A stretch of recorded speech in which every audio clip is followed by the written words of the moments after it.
Hello, everyone, and welcome to our taping of our scholarly talk. Today, we want to talk about the new changes that are happening in California community colleges in the California state universities that needs to be discussed. It's not something that's necessarily new completely because some of the changes are taking place across the country, and some of them are thinking about the implications of these different changes. So there's three major changes that are taking place, and I'm not sure where do you want to start. Should we start talking about the one that's happening more nationally, that's flowing into California, or talk about the one that's really succinctly about California first? Which way do you want to Well, start? I think that we need to go statewide and then California because statewide gives us an idea just in case if everybody for other people that's not here in California, we can help them out. Okay. Well, there's this thing called guided pathways, and that's something that's taking place all across the nation. And what it's doing is means that if once you enroll in the community college, there's this thing called an education plan, which most community colleges are now doing. They've been doing that for the last 15, 16 years now, or a little bit more than that. And what it does is that you cannot just register for a class, you actually have to see a counselor before you register for a class. And that's something that is, fairly new. Years ago, uh, when I would go to, I tried to years ago in high school when I attended a community college once. They didn't have this, so this is something that's a fairly new plan. It's supposed to get you to think about how you're looking about your planning your future. Okay, so the ed plan. But even with the implications of the implementation of the ed plan, along with forcing people to have a major, both of those things have made it. Both of those things, uh, the implications were then to try to get you to start thinking about how this could align with your transfer. So articulation agreements, for those of you who don't know, an articulation agreement means that um, how your class aligns with other universities. So universities, especially the state schools, tend to have an articulation agreement with a community college in order to say, okay, I'm going to accept this particular class, and it's already been discussed. So this is the plan that the counselor gives you, or well, I know because I through my process of what I went through in the college, I had a very good counselor, and he actually gave me the outline of all the classes that can connect to different universities. And that's an ed plan. And not all. Yeah. But the thing about what you're saying, because I'm much older, and you're right, guys. Because when I originally started out, right after high school, attending college, we didn't have to have an ed plan. We just enrolled in the classes that we felt that we wanted to take, regardless if it was geared toward our AA degree or geared toward a particular certificate or anything. We just maybe like to go into cosmetology or Going to a counselor was optional. Right. You had a choice. It was not now mandatory. Because so many people. This is because I'm still taking classes as well. From my experience, a lot of people don't know what they want to do. So here's the thing: is that when you go to a private university, there are no ed plans, and there is no college counselor. Your college counselor is you. No, your college counselor is your advisor within your department.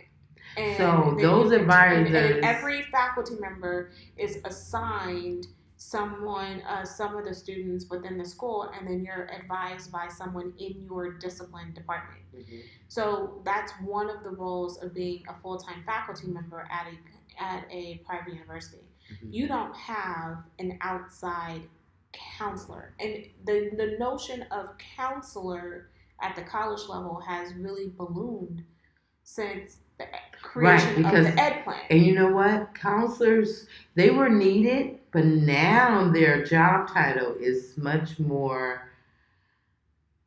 I mean, it's a debate. It's a debate. It's a debate, because the problem is that the way that the community college has counselors now is that it makes it they don't have to be specialized Right. within a field. So like for me, when I went straight to a private school, a private university, and I went to mostly private universities for undergrad and grad, you because you're being advised by someone in your discipline, they can give you better insight of what classes that will be a better fit for you because they kind of know you. Mhm. And then also they know the discipline. They also know things, the next step for you. So here they can write a recommendation for you because now you can go on to this particular university, or they probably have contacts with going to for job referrals, and especially when you go master's degrees and stuff like that. So it's an interesting conversation, Lauren. One of the major problems with counselors at the community colleges is that they have an expertise not necessarily in their expertise is not in any certain discipline, which then makes some of the counselors unqualified. No, I don't want to say. No, I want to not accurate or a little bit unexperienced.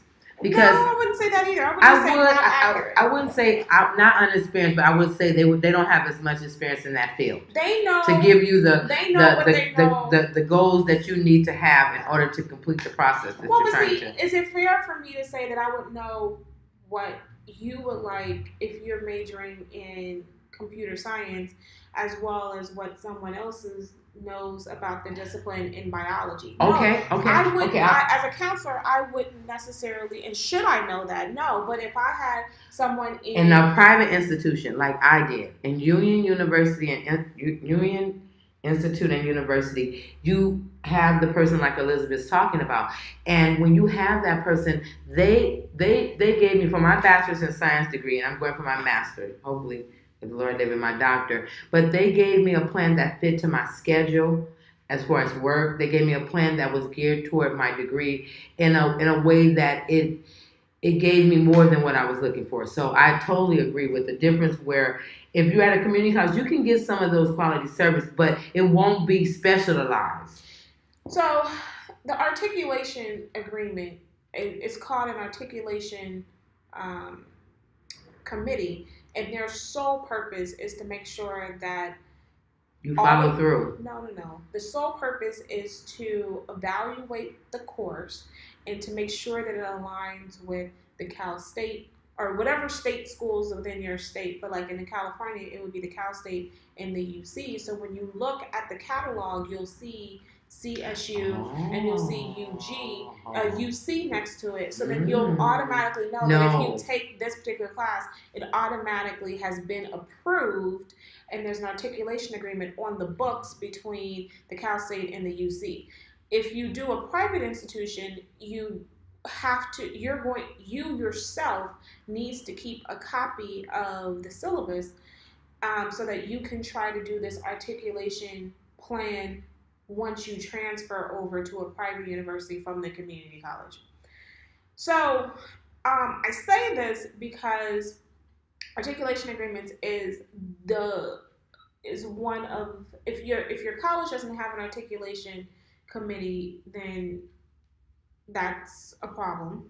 Mm-hmm. And one of the things with guided pathways is that it's taking the ed plan to another level. And what it means, and I'll give bare basics, and I'm trying to be as quick as possible, is that a guided pathway means that they're not only going to tell you what classes you have to take, but it's also supposed to gear you towards what career you're supposed to be going into. Wow. And then it also means that it will completely outline what you will take every single semester, along with what school you're supposed to be going to that would make everything seamless for when you made the decision. You guys have it good. I didn't have it like that. Okay, that's her opinion. I didn't. No, but I'm saying that's her opinion that she likes this. The problem with guided pathways works really well with for certain those people who are in a trade. So if you are going for a trade, like an electrician, like plumbing, like carpentry, hair, like cosmetology, it works super well and then they have child development. No, they have a high graduation because child development is not a trade. It has a high graduation rate, right? So that is a high graduation rate of those kind of programs. Because why wouldn't it be a trade? Because it's not a trade. It's an incentive that you can do. No, but higher education. Considering higher education, it's not. Okay, we're not going to discuss it. Let's move on. Move on. The trade is. We're going to move on. Is a okay, continue. Worker. Continue. Anyway, so that's where guided pathways work really well for that. But what they're trying to do is take the trade school model, which is guided pathways, and put it onto the liberal arts and the STEM sciences and to all the rest of the bachelor's degrees programs, which is the AA degrees, which will transfer to a bachelor's degree. It sounds great on the offset, but one simple question: academic freedom.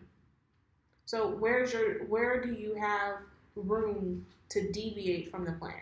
So what you're saying is that they make you stay. I mean, it's like you sign this agreement and you cannot.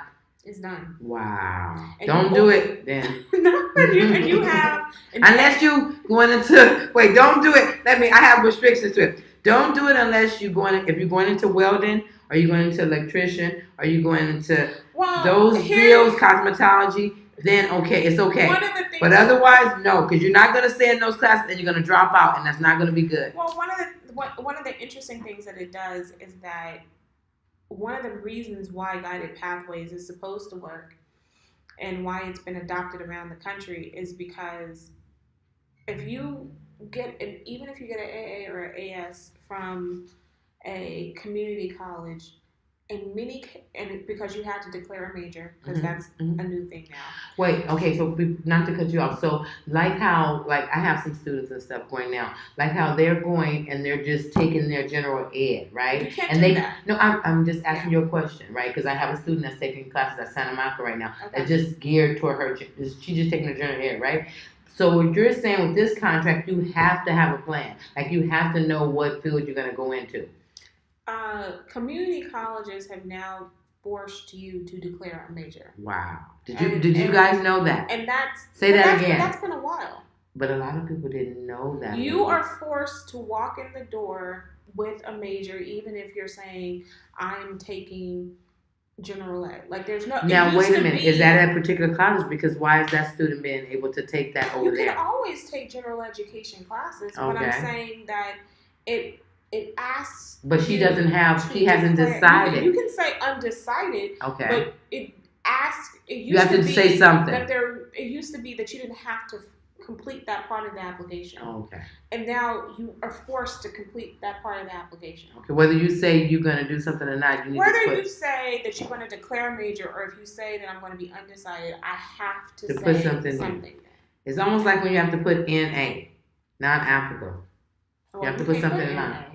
No, not there. I'm just saying for example. Okay. So anyway, the guided pathways, some of the positives though about guided pathways is that if you were to finish, a lot of, like I was saying before, is that if you were to complete an AA or an AS and you transfer with your declared major and you transfer to another a state school, one of the issues, and this is happening all across the country, this is not just California, one of the issues that they're having is that they find themselves going to the college, even though they're junior status, the university at junior status, because they have this degree, this community college degree, and they discover that they have to take some of the same classes that they took already at the community college because they want them to take the major courses at the university.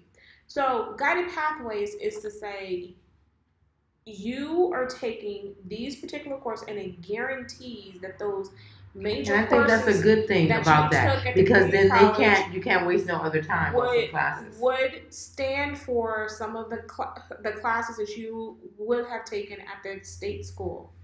So the benefit is that you are going to proceed faster and get your bachelor's degree than if you did not have guided pathways. So there is a benefit to this.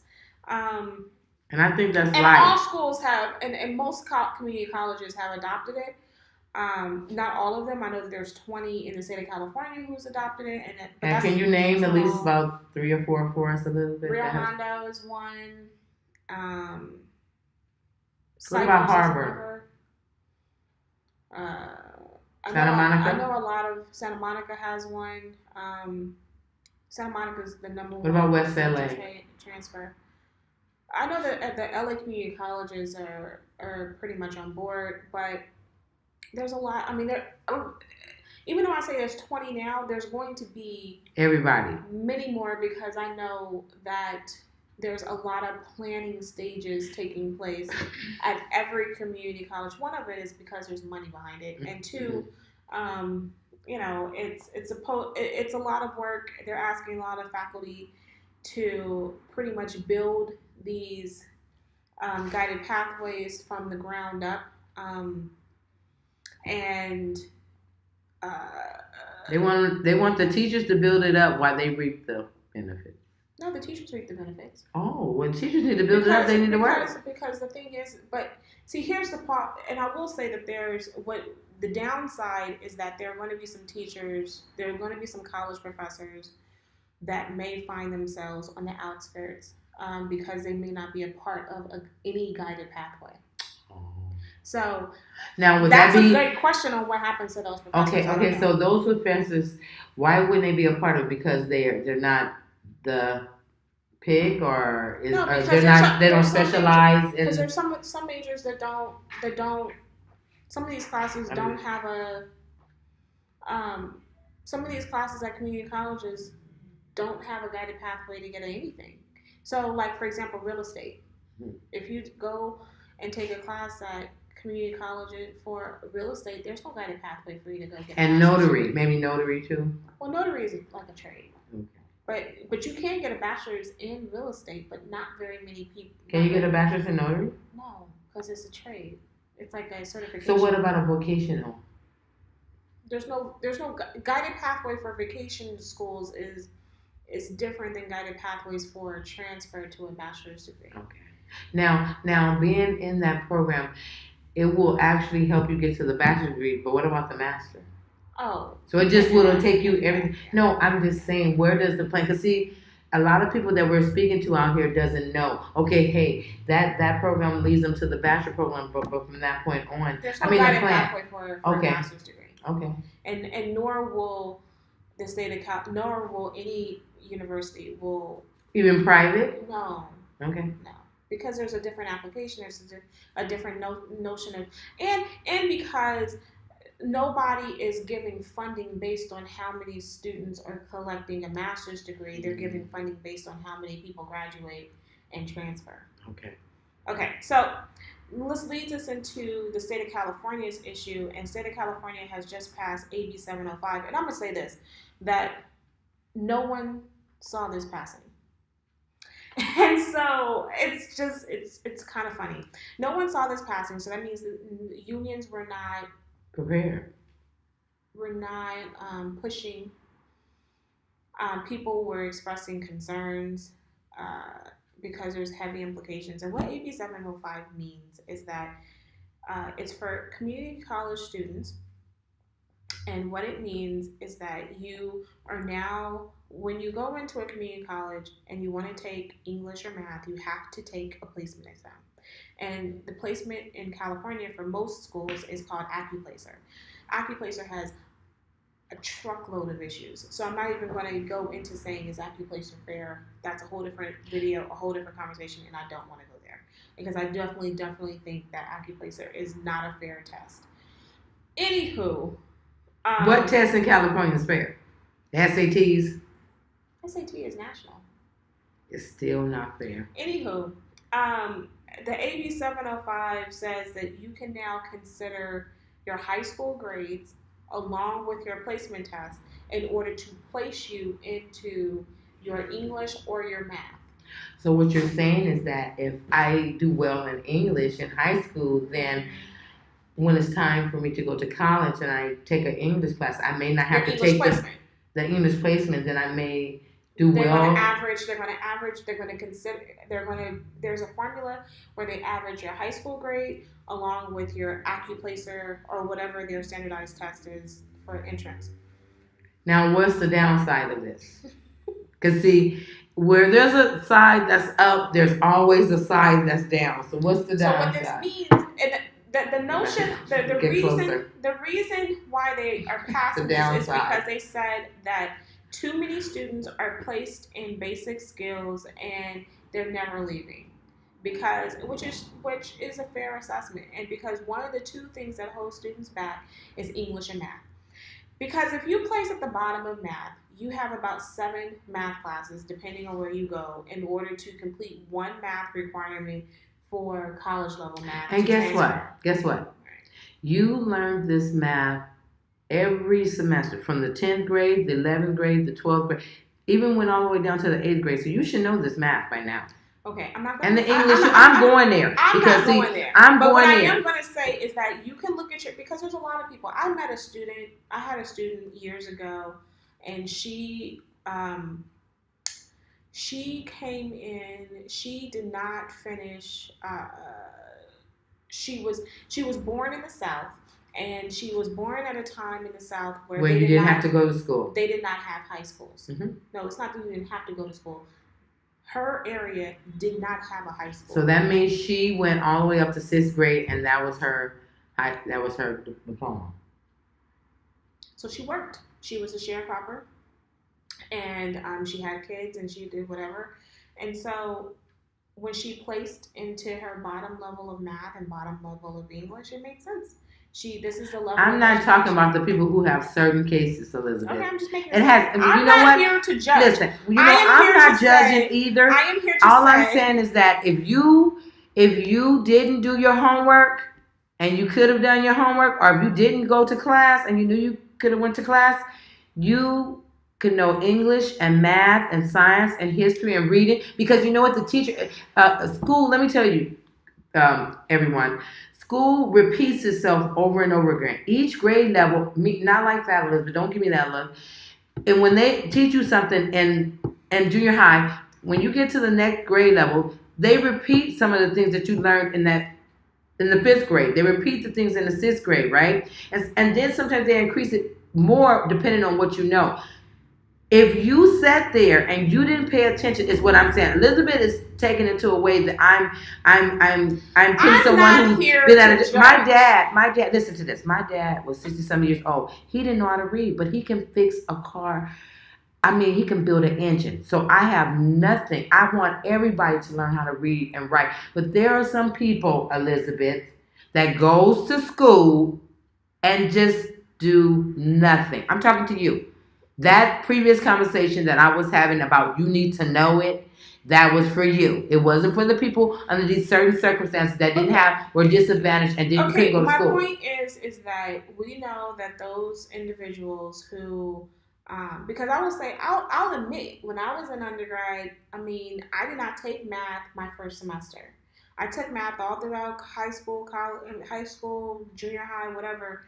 And I did well in math, and then I was done. I didn't want to see math, and then my freshman year, I didn't take math until like my junior year, and I did not do well in college. Well, why? Because she doesn't like math, so she didn't make the connection. So I'm talking about if you make the connection. Okay. So my point is that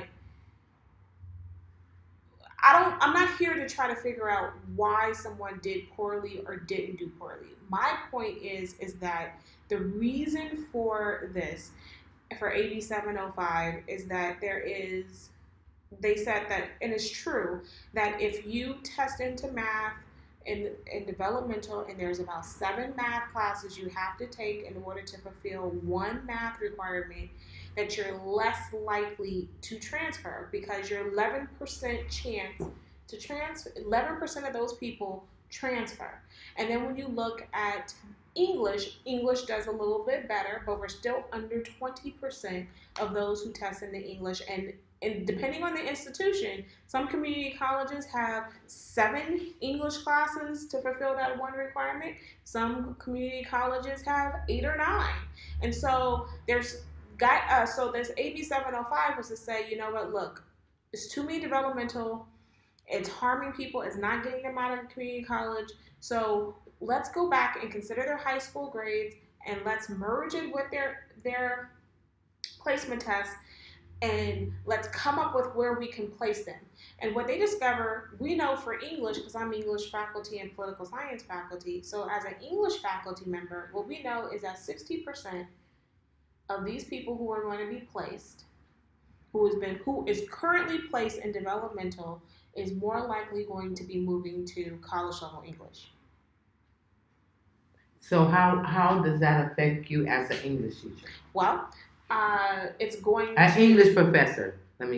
It's going to people are going to lose jobs, because there's going to be more college level English classes that are going to be offered, because clearly 60% of these students, it's not going to diminish the number of students we have, it's just going to increase the number of students going to be taking a different type of class. So that's one issue.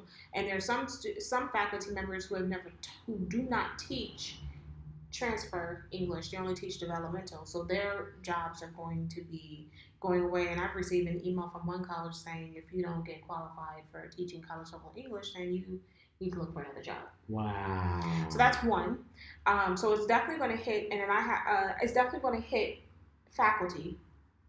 Second, that means that a lot of our college professors need to be really skilled in special ed, because many more students who tend to test in developmental English or developmental math have a disability. So that needs to take place, which no one's talking about that. And another caveat is, what they're saying is that you have 1 year. If you test at the very bottom of developmental English, because it's not all developmental English is not going away, but if you test at the bottom of developmental English and developmental math, you have 1 year to get to college level ready. Wow. So before you enroll in your college classes for the summer session, no, please. It doesn't happen right now. Oh. It's not taking effect until January. Okay, see? I was trying to prepare you guys early. January 2019. Well, tell them the date. Fall is either going to be January. Some schools is January 2019. Other schools is going to be fall 2019. So it depends on the school. Okay, January 2019. It depends on the school. Or fall. Some colleges are already doing it. Chaffey College is already doing it this second. So some colleges are already doing it. And so what this means is that there's going to be fewer developmental classes, and a lot of developmental classes are now going to be moving to a non-credit. And what is a non-credit class? A non-credit means that it's a 0-unit class. It doesn't cost you anything, which is great. But if you're looking to seek full-time... You cannot transfer. No, you can't transfer non-credit. You can't transfer developmental classes anyway. No. But if you're looking to remain full-time college student status, then a non-credit doesn't count towards any of your full-time credit classes. Wow. So, I mean, I think it's practical to possibly think that some people can move through English in a year. What that means, and some schools are doing it, like Rio Hondo is doing something where they're just enlarging the class. So your college level English is now becoming, it used to be a 3-unit class, now it's becoming a 5-unit class. So this means that you're going to be there for maybe 3 hours a day, for 2 times a week. And some people can do 2. Yeah. But I'm saying and then some of your basic skills are going to become bigger. So it may be some of your basic skills you're doing nouns, pronouns, 4 hours a day. Now you're going to be doing it, maybe 5 or 6 hours a day. Yeah. Or maybe multiple times. Instead of it being twice a week, maybe you need to do it 3 times a week. So if you're not determined and you really want to complete these classes, to not enroll because math is where I think is going to be the worst, an interesting one, because I can't imagine going from math at the bottom where I'm going refreshing myself about basic math skills like fractions and stuff, all the way to college algebra or statistics within a year. That seems that's only for the people who love math and a mathematician. No, I mean, there are some schools. Unless you're gonna study real hard, I like math, so I can see myself doing that. There are some schools that are doing math camps, and so you'll do 2 weeks. So what about of math workshops? Can you give them the schools? 2 weeks of math workshops. Can you tell them the schools? Can I finish your sentence? Well, I'm just trying to help you guys. I'm like trying to hurry her up. They'll be doing 2 weeks of math. 2 or 3 weeks of math in the middle of the and sometimes they'll do English too during the winter semesters, or during in the middle of more intensive math courses. So there's that, and it has proved to be very successful. Compton College does that. El Camino College does that. Oh, wow. Okay. And Compton College has been very successful. It'll move you, at least let you skip 1 or 2 math courses. So it is very successful, but you definitely have to be dedicated. Okay. Why does this? It also matters, but one of the next downsides is that if it is moving people out of the community college. This is what's going to end up happening. And I think we need to move out of the community college because you guys need to believe in yourself and move forward. Get a BA, get a master's, get a doctor. If you are at the bottom and you need extra and you need more help, more time, there's other resources to seek, Elizabeth. Where? You can go get tutored. You can go find someone. You can go to the library and tutor yourself. Okay.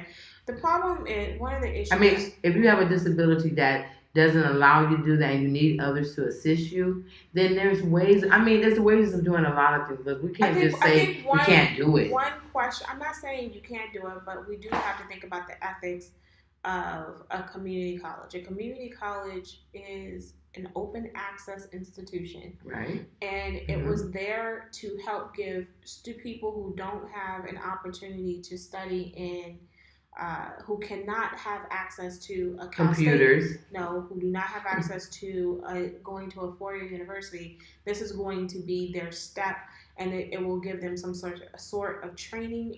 It's one of the most democratic institutions that we have in the United States, especially in California, since most of it can be free, especially if you get the BOG, which is the Board of Governors. And then we also have a bill that passed this year saying that community colleges were going to be free. So it's an interesting space that if we're going to make it free more, and the mission is more democratic, and then at the same time we're passing bills like AB 705 that is pushing people to the margins. If you can't.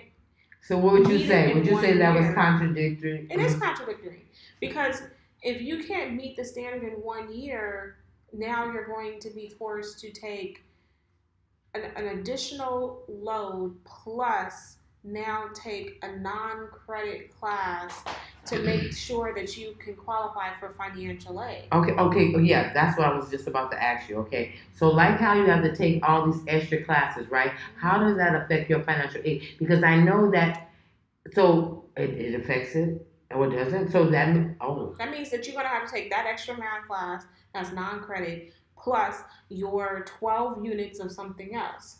So how does that make that even more successful for a student? No, because a lot of students can't complete the 12 units. But now you have, because that math class is not going to be easier. That English class is not going to be easier. No. Just because it's non-credit, you still have to do the work. It's still pass, fail. Right. Credit, no credit.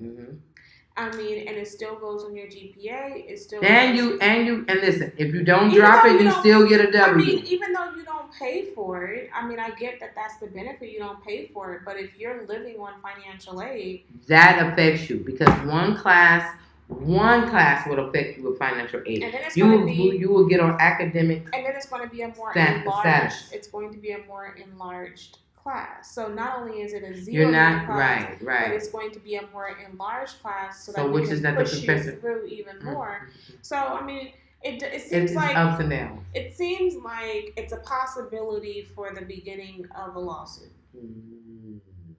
But now the lawsuit will be with who?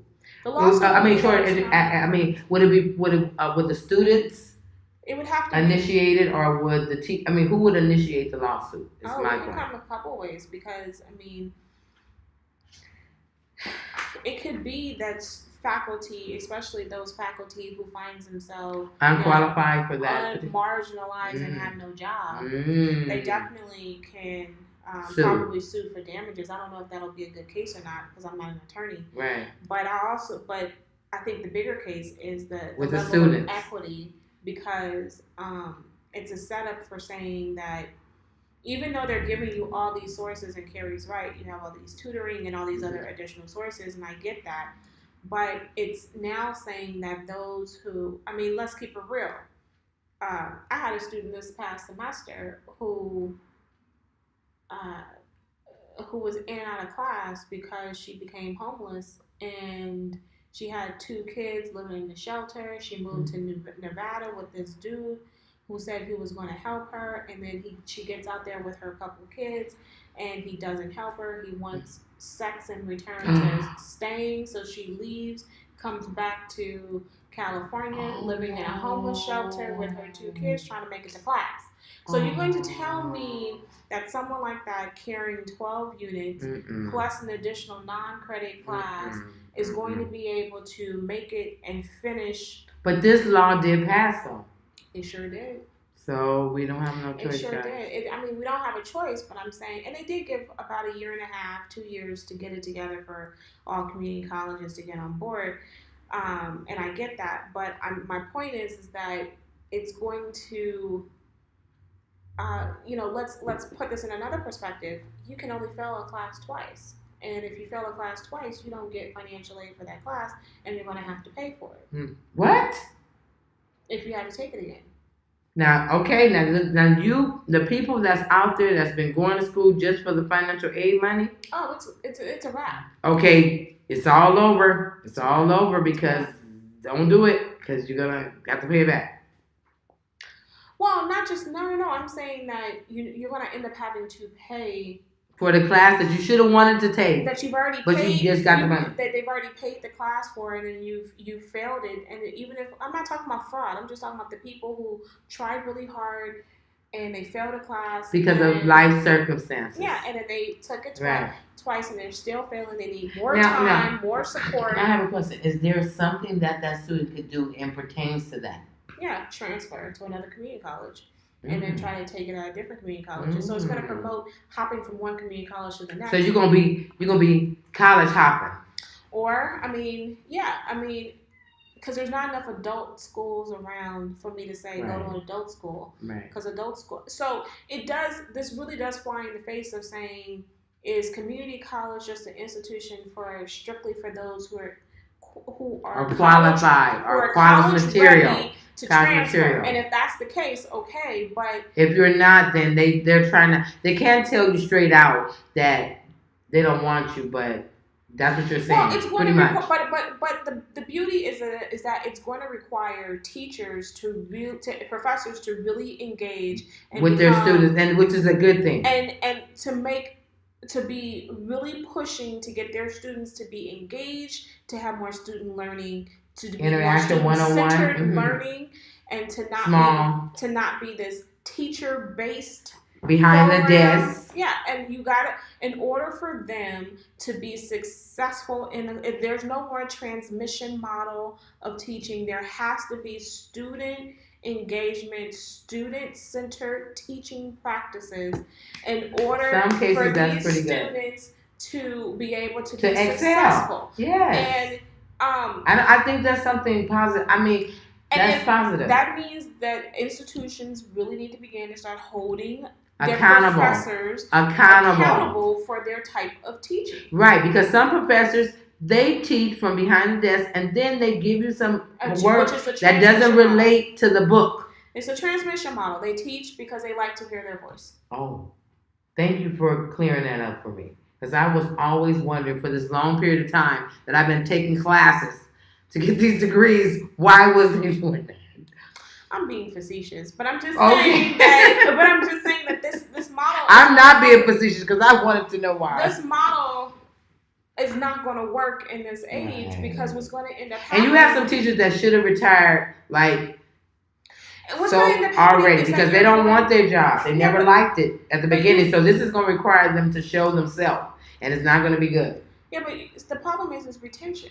You need students to stay in your class. And AB 705 can get more students to leave your campus. Absolutely. Because they're forcing them to do.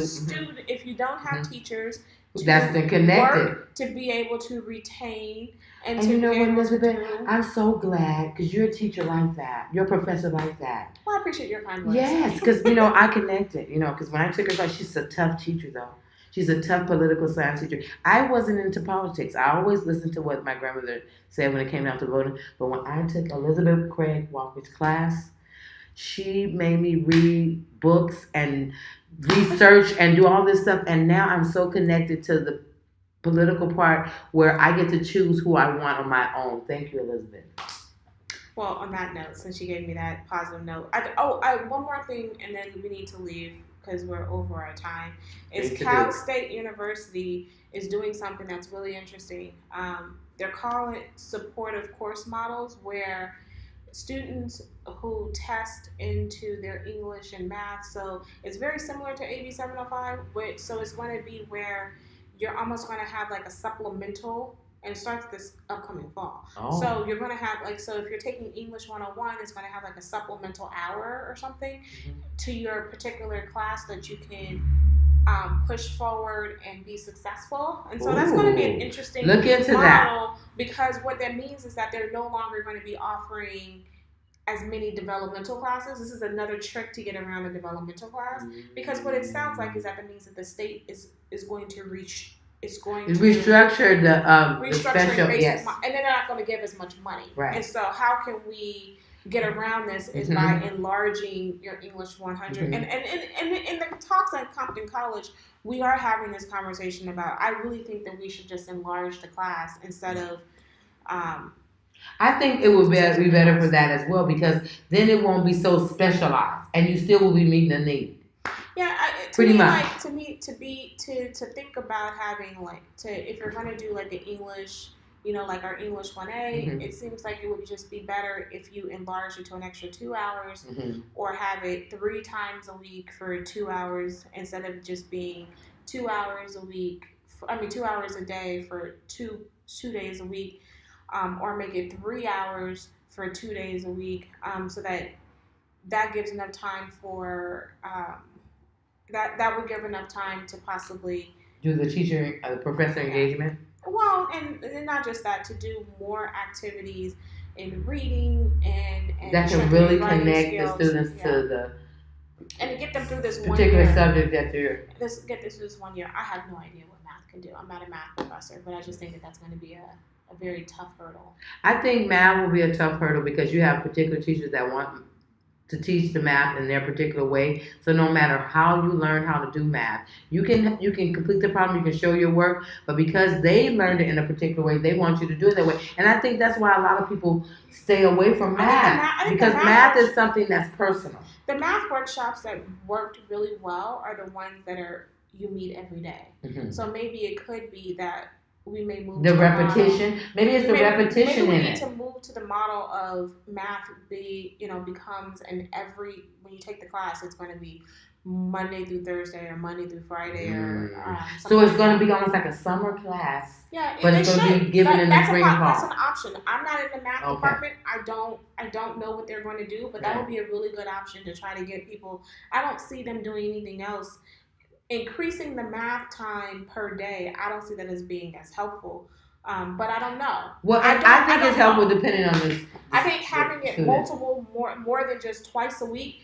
I think that's even better. Is probably a better model. Math is something that you have to have consistent repetition. Even after you complete your degree in math. Yeah, but I'm saying even if you're not a math teacher though, Elizabeth, teaching it, if you're not a person that's teaching math every single day or you don't love it like that, math is something that will leave your head. But even as a hybrid, it could be a hybrid. It will leave your head. Like if I did 3 days a week, Monday, Wednesday, Friday, and then did a hybrid, and every course had a hybrid section to it, and then Tuesday, even Thursday, if you did practice tests. So I mean, to me, it's going again. All of these ideas means that it's going to require a much heavier commitment to the student, and I'm just really concerned about a student being determined in that same way. Because you can have the professors that's determined like that, but how do you work with a student that... I'm just really concerned about life happening, and I do see and at the community college and at the Cal State, you see a lot of tragic moments, yes. and because the graduation rates at community colleges are not that good, Cal State's, is not the greatest, and I think the rate is low because the connection, a lot of it.